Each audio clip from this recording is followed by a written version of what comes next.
Este es el resumen del día de TSN. Me llamo Natalia Ostrovska. ¿Comenzamos? El jefe de la oficina presidencial, Andriy Yermak, presentó su renuncia y en la propia oficina habrá una reestructuración de personal.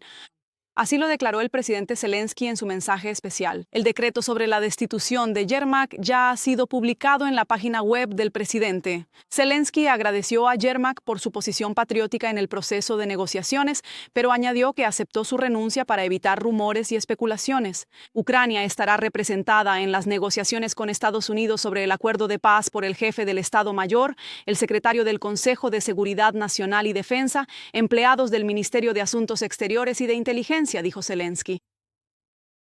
El jefe de la oficina, Andriy Yermak, presentó su carta de renuncia. Estoy agradecido a Andriy por el hecho de que la posición de Ucrania en la vía de negociaciones siempre fue representada por él tal como debía ser. Siempre fue una posición patriótica. Pero quiero que no haya rumores ni especulaciones. En cuanto al nuevo jefe de la oficina, mañana mantendré consultas con quienes puedan encabezar esta institución. La renuncia fue precedida por registros realizados por la NABU y la SEAP en la casa de Andriy Yermak esta mañana. Según informaron los medios ucranianos, estos registros se realizaron en el marco de la operación Midas, que está relacionada con la corrupción en el sector energético.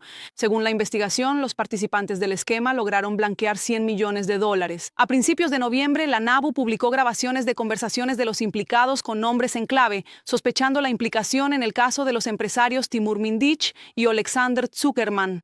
Fueron declarados en busca y captura. Mindich logró abandonar el territorio de Ucrania. Unas horas antes de los registros, Zuckerman ya había salido en octubre. La caída de un dron enemigo fue registrada hace una hora en Chernihiv, según informó el ayuntamiento.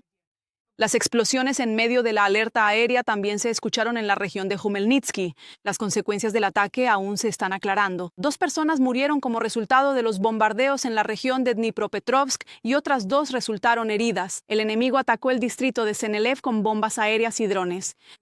Se incendió un liceo, una casa fue destruida por completo y otras 5 resultaron dañadas. El distrito de Nikopol estuvo bajo fuego de artillería y drones FPV. Una empresa y una casa particular resultaron dañadas. Al anochecer, los rusos atacaron con bombas aéreas el pueblo de Shestakove, en la región de Yarkov. Allí se desataron incendios. Una persona murió, 2 resultaron heridas, toda una calle fue destruida y 2 casas quedaron completamente arrasadas. 13 personas resultaron heridas en la región de Jersón. Los rusos dirigieron drones contra viviendas en Komishani, Preozerny y Jersón. 2 mujeres y 3 hombres resultaron heridos. Otros 3 civiles resultaron heridos debido al bombardeo de la capital regional con artillería, incluido el niño de 8 años Yanuk. 5 residentes de Bereslav, Bilocerka, Chornobaivka y Blahovishchenske necesitaron atención médica. En Sloviansk, en la región de Donetsk, el enemigo atacó una zona residencial privada y un habitante local resultó herido. 6 casas, un edificio administrativo y varios autos resultaron dañados. También hay heridos en Kostiantynivka y Drushkivka. Los rusos dañaron cerca de una decena de casas particulares y cortaron el gasoducto. El número de muertos en Ternópil tras el ataque ruso del 19 de noviembre ha aumentado a 35. Las fuerzas de seguridad identificaron a otra persona que se consideraba desaparecida. Las pruebas de ADN confirmaron que se trata de un hombre de 73 años que vivía en el edificio destruido por el misil. Y el día anterior, en el hospital falleció una niña de 12 años que había sufrido graves quemaduras en el incendio que arrasó un edificio de varios pisos en la calle vecina. 5 habitantes más de la ciudad aún se consideran desaparecidos. Entre ellos hay un niño pequeño. Según los resultados de las pericias estructurales, 24 adultos y 4 niños permanecen en los hospitales. El edificio de 9 pisos alcanzado por el misil será demolido y el que se incendió no puede ser reparado ni restaurado. Se libran intensos combates en Pokrovsk. Los combatientes ucranianos están limpiando las afueras del norte de la ciudad de saboteadores enemigos. Las fuerzas de operaciones especiales mostraron cómo organizan emboscadas en las rutas de movimiento de los rusos. El enemigo intentó atrincherarse en uno de los edificios de varios pisos, pero ya al acercarse al refugio, 3 rusos fueron eliminados. El 4º intentó escapar y derribar el dron de reconocimiento ucraniano con armas de fuego, pero el ocupante fue localizado y eliminado. Nuestros éxitos en la parte norte de Pokrovsk detuvieron el avance del enemigo hacia Hrishain. Sin embargo, los rusos continúan estrechando el cerco alrededor de Mirnograd.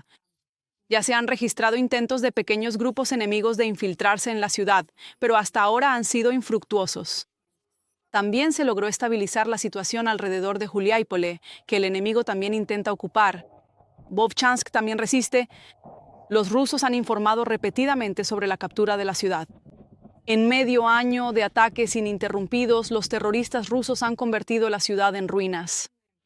No quedan fábricas, ni hospitales, ni edificios de varios pisos.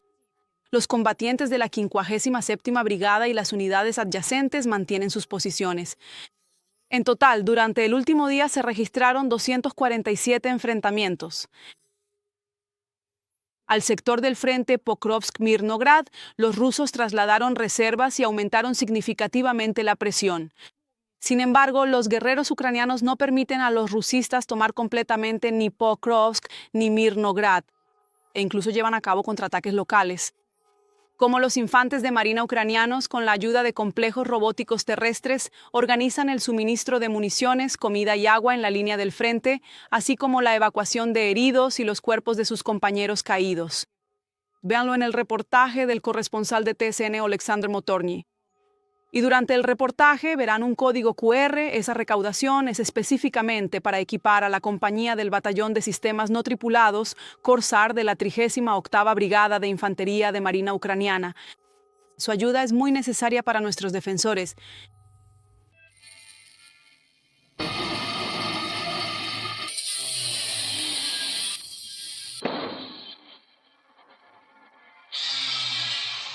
Estos son infantes de marina que cocinan, taladran, cortan y sueldan. Todos juntos están perfeccionando los NRC, complejos robóticos terrestres. ¿Aquí se puede entender algo? Sí se puede. Intentamos modificarlo. Cada máquina se puede modificar. Intentamos hacerlo mejor. Por su taller, dice Pavlín, pasan absolutamente todos los NRCE que llegan a la 38ª Brigada de Infantería de Marina Ucraniana. Ningún dron que nos llega en la caja está listo para cumplir las tareas. ¿Los chicos están allí ahora? Los chicos están allí. Cuando miren el mapa de las acciones de combate, verán en qué estado de semicerco se encuentra ahora Mirnograd. Y son precisamente los drones logísticos los que nos permiten hacer la logística para los chicos que están allí. En realidad, las plataformas terrestres pilotadas a distancia, en manos hábiles de los soldados ucranianos, hacen mucho en el frente. Colocan minas, disparan, detonan, realizan reconocimiento. Pero ahora mismo, entre Naukolopokrovska y Mirnograd, el comandante del pelotón de NRK reconoce que su principal tarea con la ayuda de robots es mantener la conexión con la línea del frente. En su mayoría es logística. La logística es algo sin lo cual probablemente no habríamos podido mantener esta aglomeración de Pokrovsk y Mirnograd. Ahora este dron tiene que ir precisamente a Mirnograd. Sí, yo ya fui en dirección a Mirnograd. ¿Quién es el principal y quién va? Cuando vas, el comandante de la compañía de complejos robóticos terrestres de la 38ª Brigada le dice al siguiente NRC que al anochecer partió en dirección a Mirnograd, que lo principal es llegar al punto necesario. Él sabe exactamente en qué consiste la dificultad de esa tarea. El asunto no es la capacidad de paso, ni siquiera de los drones, sino que esto parece una operación de fuerzas conjuntas, porque no vamos simplemente porque sí. Vamos con inspección, con cobertura, limpiando aquellos lugares que son los más difíciles para pasar. Tienes que pasar por lugares que son difíciles de superar porque están controlados por el enemigo, con el control remoto en la mano, frente a un monitor con una imagen en blanco y negro, sin levantarse del sitio, Koch pasará las siguientes, en realidad, solo Dios sabe cuántas horas seguidas. Él debe abastecer la posición con una carga de vital importancia para el trabajo nocturno de hoy. Intento convencer a los chicos de que no me falte gasolina, munición, agua y provisiones. Cada vez no es solo el barro. Nuevos cráteres de proyectiles o árboles derribados por explosiones, junto con estructuras destruidas, dificultan el éxito de la misión. ¿Están cazando los vehículos de suministro? Por supuesto, por supuesto. Esto es logística. Nosotros atacamos la logística del enemigo, ellos hacen lo mismo. Él puede rodear los obstáculos y salir del profundo barro otoñal cerca de Mirne Rada. En cambio, cuando su vehículo de suministro queda en la mira de un dron FPV enemigo, la misión se convierte en una carrera. Si uno es detectado, se va de inmediato y los que saben dónde está se reúnen rápido. Él dirige a los robots terrestres hacia el frente y devuelve el vehículo de suministro desde allí hacia la retaguardia, a veces con compañeros heridos y en ocasiones transportando los cuerpos de soldados ucranianos caídos ya por más de un año. Koch admite que a veces ha tenido que sacar el máximo provecho del dron, exigiéndole todo lo que puede dar. Hubo 3 llegadas al campo, la primera fue en ruta, entraron en Bordana y ya nos entregaron a Shevchenko. Cerca del rellano, encontré un tocón a lo largo de nuestra ruta. ¿Cómo supiste que estabas siendo estúpido? Nos lo pasamos genial con Mavica y vimos lo que se avecinaba y comenzaron la maniobra. En esa ocasión, el dron con el cuerpo del compañero fallecido no estuvo exento de complicaciones, pero los 38 Marines lograron evacuarlo hacia el este. Pero en realidad, los robots terrestres ucranianos viven ahora en las zonas de Pokrovsk y Mirnograd. Lejos, Diferentemente. A veces un dron en el que trabajamos durante una semana puede vivir 1 hora, 2, 3 y eso es todo. A veces viven 1 o 2 meses. para que los robots sirvan por más tiempo, realicen tareas más complejas y, en definitiva, salven la vida de los compañeros marines. En el taller de la 38ª ensamblaron robots como Duga. A sus 57 años, pasó sin AWP, se convirtió en marín y se dedicó a lo que había hecho toda su vida. Y lo que mejor sabe hacer. Eso sí, ahora con una corrección, para la guerra. No pensamos en el final de la guerra. Pensamos en cómo ser lo más útiles posible para que nuestros muchachos en el frente estén menos expuestos al peligro. Desde El sector Pokrovsko-Mirnograd del frente en la región de Donetsk, Oleksandr Motorny, Oleksandr Shiyan y Serhiy Shportilov. TC en uno más, Maratón Noticias Unidas. Las fuerzas de defensa de Ucrania atacaron la refinería de petróleo de Saratov. Los residentes locales grabaron una serie de explosiones tras las cuales comenzó un incendio. La empresa rusa produce más de 20 tipos de productos petrolíferos para las necesidades del ejército de ocupación ruso. Además, fue alcanzado un lugar de almacenamiento de drones de ataque en el aeródromo de Saki, en la Crimea temporalmente ocupada. También fueron destruidos varios objetivos de defensa antiaérea, en particular un Pantsir y un Tor. Tras la supresión de los sistemas de defensa antiaérea del enemigo, fue destruido un hangar donde se almacenaban los drones enemigos Orion y Forpost. También fueron atacados por las fuerzas de defensa el puesto de mando y control del enemigo y un camión militar. Además, fueron alcanzadas zonas de concentración de personal enemigo y almacenes de combustibles y lubricantes en los territorios ocupados de las regiones de Donetsk y Lugansk. Una historia que estaba destinada a continuar. Ya les contamos sobre la operación especial de rescate del oficial Maxim, a quien evacuaron con la ayuda de un complejo robótico terrestre. Él perdió una pierna, pero soñaba con el escudo y la bandera del batallón que organizó el rescate y estaba muy preocupado por si su hermano de armas lograría salir. Quien lo cuidaba y le hacía las curaciones, sorpresas que llevarán a lágrimas de felicidad. Muy pronto, en nuestra transmisión en vivo, asegúrense de unirse. Kiev está renovando la composición de las delegaciones en las negociaciones con Estados Unidos. Esto se supo a partir del mensaje del presidente de Ucrania. Según Zelensky, nuestro país estará representado por el jefe del Estado Mayor, Andriy Gnatov, representantes del Ministerio de Exteriores, el secretario del Consejo de Seguridad Nacional y Defensa, Rustem Umerov, y miembros de la Dirección Principal de Inteligencia.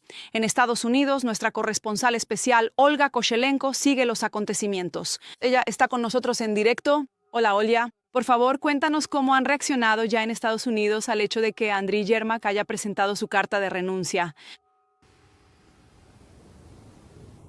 Hola, Natalia. Bueno, las cuestiones de personal por lo general son bastante delicadas y los políticos no se apresuran a comentarlas, ya que es un asunto interno del país para el que trabaja este funcionario.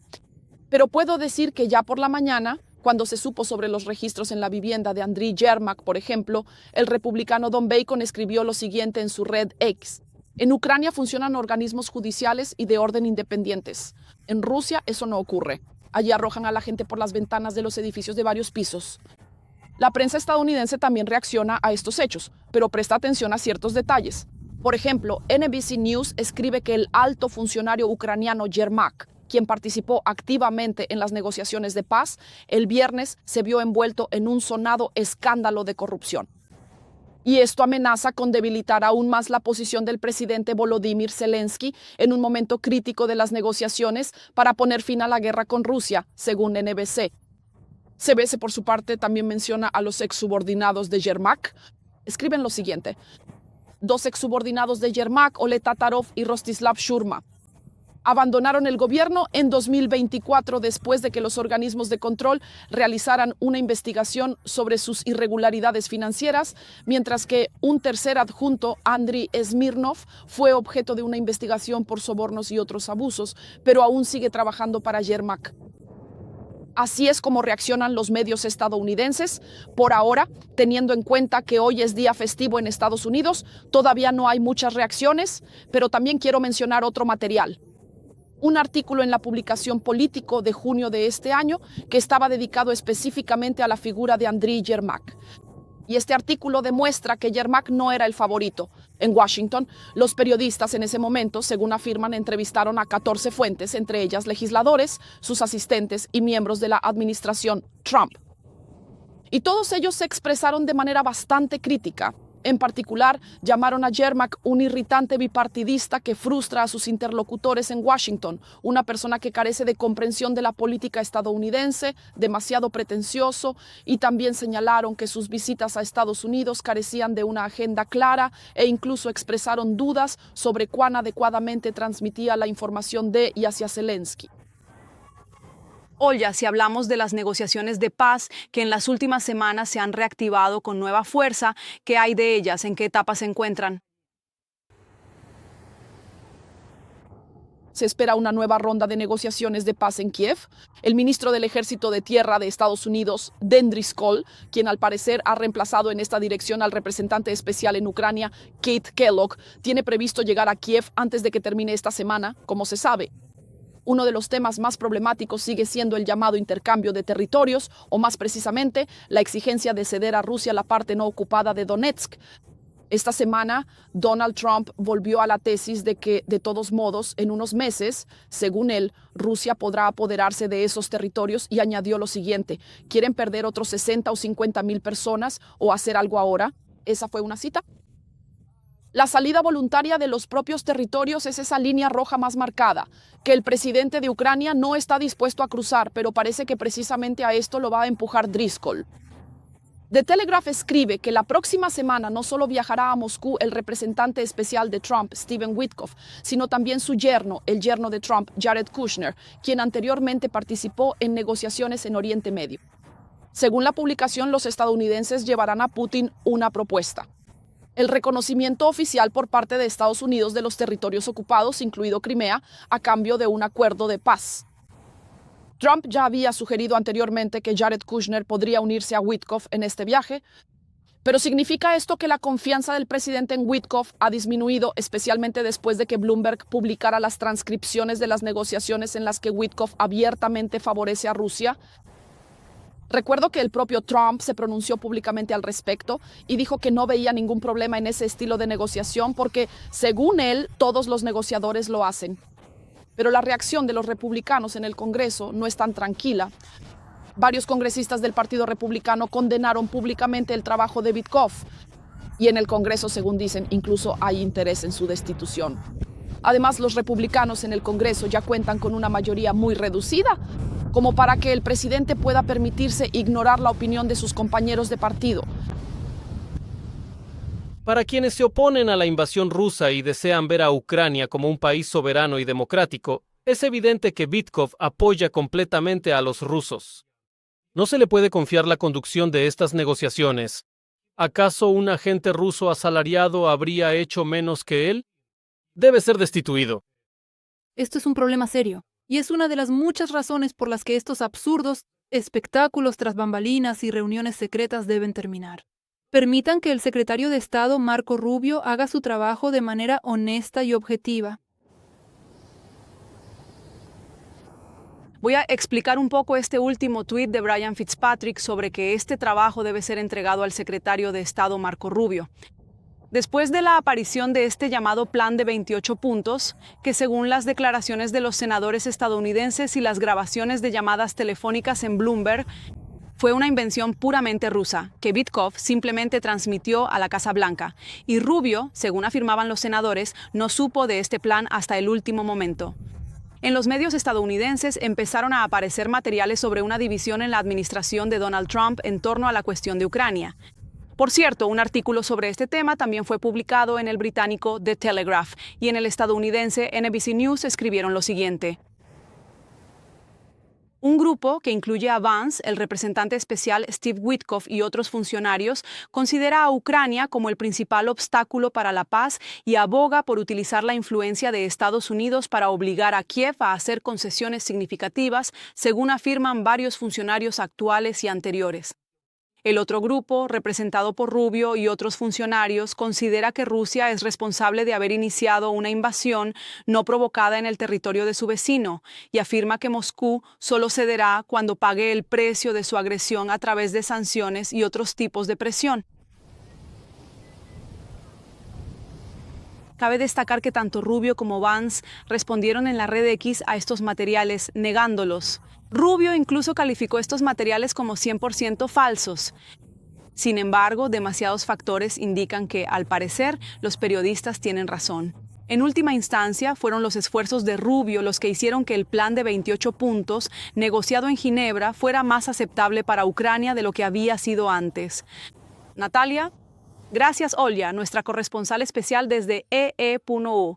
Olga Koshelenko nos contó sobre las vicisitudes reales que rodean las conversaciones de paz. Nuestro programa sigue al aire, continuamos. Bélgica ha encontrado una nueva razón para bloquear el plan de la Unión Europea de transferir activos rusos a Ucrania, lo que podría perjudicar el acuerdo de paz. El primer ministro del país, Bart Verber, envió una carta con los argumentos correspondientes a la presidenta de la Comisión Europea, Ursula von der Leyen. En el documento, el político advirtió que la adopción apresurada del esquema de préstamos bajo reparaciones podría tener efectos secundarios. La UE, de hecho, bloqueará el camino hacia un posible acuerdo de paz. Según De Wever, este esquema es fundamentalmente incorrecto, ya que históricamente, durante la guerra, nunca se han utilizado activos congelados. Por lo general, las decisiones sobre ello se tomaban después de la guerra, como parte de las reparaciones por parte del bando perdedor. Actualmente, en Bélgica están congelados cerca de 185.000 millones en activos rusos, de los cuales, según el plan, se pretende transferir 140.000 millones a Ucrania. Las discusiones sobre la transferencia continúan desde octubre. Sin embargo, los líderes aún no han logrado llegar a un acuerdo. Bruselas oficial está preocupada por los riesgos financieros y jurídicos, argumentando que el Kremlin podría luego condenarlos por ello. Por eso piden garantías de otros miembros de la UE. Mientras tanto, el medio político, citando sus propias fuentes, escribe que supuestamente el gobierno de Bélgica está ocultando información. Toda la información sobre los activos rusos y los utiliza para ingresos fiscales en su propio presupuesto.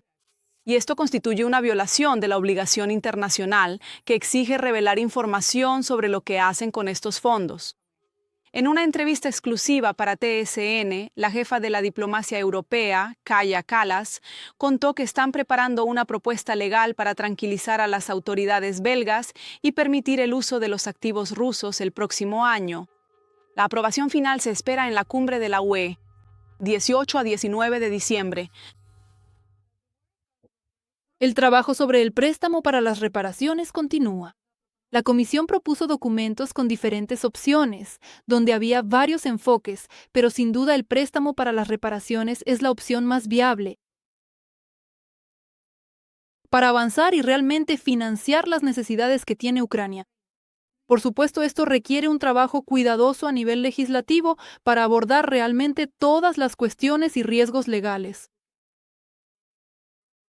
Y también que Bélgica, que es el mayor tenedor de estos activos, supo cubrir los riesgos y recibió apoyo solidario en su distribución.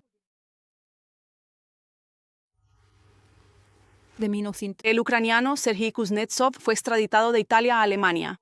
La investigación alemana lo sospecha de haber volado los gasoductos Nord Stream 1 y 2. Actualmente, por decisión judicial, el ucraniano ha sido puesto bajo custodia. En Alemania, Kuznetsov está siendo defendido por las abogadas Ilona Maneker, de origen ucraniano, y Valery Banse. La defensa alemana se basa en el derecho internacional. Las abogadas consideran que las explosiones en los Nord Stream presentan indicios de una operación de otro Estado, y las personas privadas no podrían haber realizado tal sabotaje por sí solas. Por eso argumentan que a Serhiy le corresponde inmunidad funcional y que Alemania no tiene derecho a procesar penalmente a una persona que actuó en nombre de otro y no en el suyo propio. El propio Serhiy niega su participación en el sabotaje. Los fiscales alemanes sospechan que Kuznetsov está implicado en las explosiones de 2 gasoductos en el Mar Báltico en septiembre de 2022. Según la versión de la investigación, supuestamente coordinó a un grupo de personas. Gracias. Entre ellos hay 4 buzos, todos ciudadanos de Ucrania. Kuznetsov fue detenido aún en agosto en la provincia italiana de Rimini, donde se encontraba con su familia. Durante su estancia bajo custodia, inició una huelga de hambre en protesta por las condiciones de detención. Tras la audiencia judicial, se debe tomar una decisión sobre la continuación de la detención del sospechoso. Las abogadas tendrán acceso a los materiales. El juicio debe celebrarse en la ciudad de Hamburgo, aunque esto podría suceder. Durante varios meses, el gobierno alemán no ha comentado las acusaciones contra el ucraniano y remite al hecho de que es un asunto de la investigación. Puedo repetir lo que ya hemos estado diciendo durante muchas semanas. Sabemos sobre los nuevos datos relacionados con el caso, incluso de Italia. Pero recordamos que la investigación la lleva a cabo la Fiscalía Federal de Karlsruhe. Sigue en curso y necesitamos esperar los resultados. La inmunidad funcional significa que si una acción fue realizada en nombre del Estado, otro Estado no puede juzgar esa acción. En el caso actual, se acusa a una persona privada, pero si se demuestra que detrás de ella había una estructura estatal o que actuaba por encargo del Estado, esa persona tiene inmunidad. Cuestiones similares deben resolverse entre estados y no mediante el enjuiciamiento penal de una persona individual. Algodón apocalíptico cerca de Orenburg, en Rusia. Allí se produjo una explosión espectacular cerca del cosmódromo y de la base de las fuerzas de misiles. En las imágenes grabadas por testigos presenciales se puede ver cómo cae y explota un objeto desconocido, probablemente un misil. En el lugar se forma una enorme columna de humo violeta, algo parecida a un hongo. Sin embargo, las autoridades rusas no se apresuran a evacuar a los habitantes locales. Desde Petersburgo, los rusos lanzan misiles de largo alcance, incluidos portadores de ojivas nucleares. En total, en Ucrania, la agresora solo tiene 11 de estos emplazamientos. Y hoy, las tecnologías espaciales de Rusia también se fueron al abismo. En Baikonur se destruyó la plataforma de lanzamiento para el despegue de naves. Este es el único lugar donde desde la época de la Unión Soviética se lanzaban misiones tripuladas a la Estación Espacial Internacional. Todo ocurrió en el momento del lanzamiento de la nave Soyuz MS-28. Por razones desconocidas, allí se derrumbó la cabina de servicio y esta estructura cayó sobre la plataforma. Roscosmos confirmó el incidente e informó que tras el lanzamiento de la nave espacial, la plataforma de lanzamiento resultó dañada y que será reparada en un futuro próximo. Aunque algunos expertos dicen que el problema no está resuelto, que de hecho desde ese día Rusia perdió la capacidad de enviar personas al espacio, algo que no ocurría desde 1961. Las centrales nucleares ucranianas están reanudando su funcionamiento tras los ataques enemigos. Casi todos los bloques energéticos ya han alcanzado su máxima capacidad, así lo informó el OIA. La producción de electricidad ha vuelto a la normalidad en 3 centrales nucleares, Chmelnytsky, Rivne y sur de Ucrania. Solo un bloque sigue funcionando a un nivel reducido de producción. También se logró restaurar todas las líneas de transmisión de alta tensión que habían sido dañadas por los ataques rusos. Al mismo tiempo, el OIEA informó sobre la preparación de una nueva misión de expertos. Los especialistas visitarán varias subestaciones de importancia crítica para evaluar los daños y los posibles riesgos para la seguridad nuclear.